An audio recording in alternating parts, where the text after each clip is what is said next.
মাটি থেকে মুকুট কি? এক সময় এক রাজ্য ছিল, যেখানে মানুষ মানুষ ছিল না। তাদের বলা হতো গোলাম। আর যারা আদেশ দিত, তারা নিজেকে বলত ভগবান। এই গল্পের নায়ক ছিল সেই রাজ্যের এক নামহীন শ্রমিক। তার নাম কেউ জানত না, তাকে শুধু বলা হতো এই যে ও গোলাম। কাঁধে দড়ি, পিঠে ঘাম, মুখে চুপ, কিন্তু চোখে ছিল আগুন। একটাই স্বপ্ন, একদিন আমি এই রাজত্ব পাল্টাব। আমি নিজের নামের অর্থ তৈরি করব। দিনে পাথর ভাঙত, রাতে যুদ্ধ শিখত। লোকে হাসত, বলত, তুই তুই রাজাদের সামনে দাঁড়াবি? হাহ।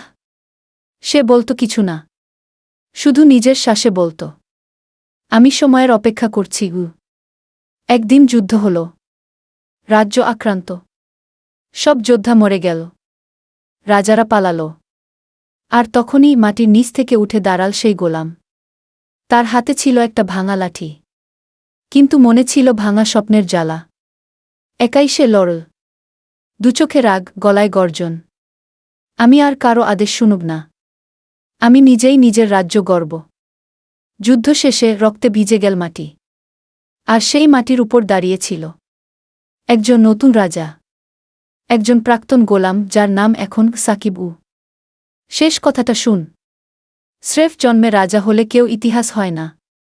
কেউ যদি মাটি থেকে উঠে নিজেকে রাজা বানায়, তবেই সে কিংবদন্তি হয়।